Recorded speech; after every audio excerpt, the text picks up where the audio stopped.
Hürmetli vatandaşlarım, bu leksiyamizga ortiqcha diqqat qiling. Leksiyada sizlarga ro'zi, sizlarga ma'lum bo'lganidek, Yaponiyaning vaziri Shinzo Abe efendi oldimizdagi 8-oyda, masalan, 2. Dünya urushi oxirlashgan, Osiyo Tinch okeanda oxirlashgan 8-oyning 15-kuniga to'g'rilab, bu qatim Shinzo Abe suhbati mavzuliq siyosat nomini e'lon qilmoqchi bo'lyapti. Shuning harfisida buning qandaq mazmunlari bor ekanligini sizlarga bugun so'zlab beramiz, vatandoshlar. Shinzo Abe tarixga muqom belgilamoqchi bo'lyapti. Jungo va Amerikadan so'rab baxtimi? Mavzuli xabar 7-oyning 15-kuni Vanvi torbetida e'lon qilindi. Xabar mundaq boshlandi. 8-oy yaqinlab keldi. Shinzo Abe aldirab dinab, Shinzo Abe suhbatiga muqom belgilayotdi.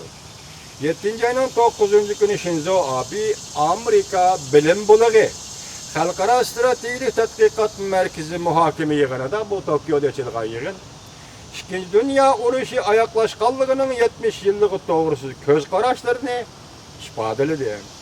Yaponiya Kyoto agentligi tarqatgan xabarda Shinzo Abening nutqi bu yil yozda, ya'ni 8-oyda urushning 70 yillik xotirasiga munosabatli e'lon qilingan suhbatiga bog'liq ko'z qarashlarni qayta sharhlashdi. BBC bu xabarni xabar qilganda, Shinzo Abening Tokioda so'zlagan nutqi suhbatning kirish so'zi bo'lib hisoblandi deb mavzu qo'ydi. Shinzo Abe nutqining mazmunlari nimalarni o'z ichiga oladi? Biz bu to'g'rida to'xtalib o'taylik. Diqqat vatandoshlar. Shinzo Abe mundaq boshladi.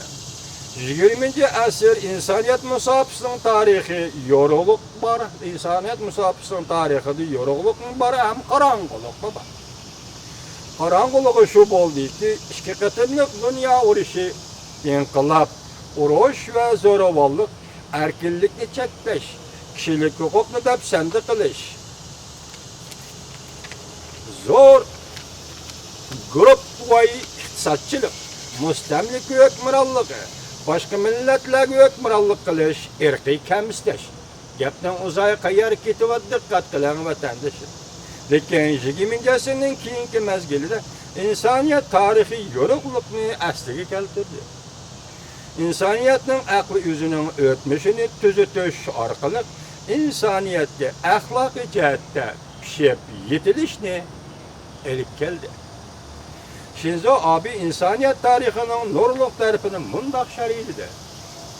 Qurol kuchi bilan boshqa davlatlarni qo'rqitmaslik, boshqa davlatlarga qurolliq zo'ravonlik qilmaslik, boshqa davlatning qo'shilishi bo'lmaganda territoriya o'zgartmaslik. Masalan, Uyg'uristonning qo'shilishi yo'q, Manjuriyaning qo'shilishi yo'q turug'liq. Xitoy hukumati Manjuriyaning territoriyasini o'zgartdi, Uyg'uristonning territoriyasini o'zgartdi degan gaplarning mazmuni mishak boramdi yo'q.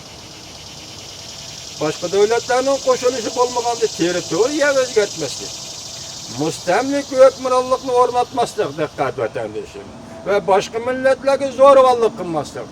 Gördünüzmü vatandaşım bu gaplarni hozir deydiki, bu Shinzo Abe 8-oyda so'zlaydigan Shinzo Abe suhbatining mazmunini shunday bekitibdi. Boshqa millatlarga zo'ravonlik qilmaslik, shundaqla hukmronlikni boshqa millatlarning ustiga o'rnatmaslik. Bu endi kimga qartilgan suhbat bu? Nayta aydın, oshkora suhbat bo'ldi. Qilmaslik. Jinsiy farq, irqiy farq, diniy e'tiqod farqi orqali yana farq paydo qilmaslik. Er ve ayol butunlay o'xshash, qadr qimmatga ega. Erkin so'dga to'sqinlik qilmaslik, tabiatning hoziran go'zalligini saqlab, bu go'zallikni keyingi avlodlarga o'tkazib berish. Bu shuni siyosat qilib xalqaro belgilisi bo'ladi ekan, Xitoyga toza mos keldi ekan, dal mushu masalalarda Xitoy sodir qilayotgan xatolik bu insoniyatning oldida intayin zo'r xatolik hisoblanishi kerak. Masalan, Shinzo Abe shunday so'zlab, Osiyoda Jungo ham bunun quloq solish kerak bu. Tahlil. Shinzo Abe insoniyat tarixiy yorug'lik va qorong'ulik deb ikkiga ayiribdi. Bundaq ayirish insoniyat tarixi taraqqiyotining jarayoniga tamoman uyg'un.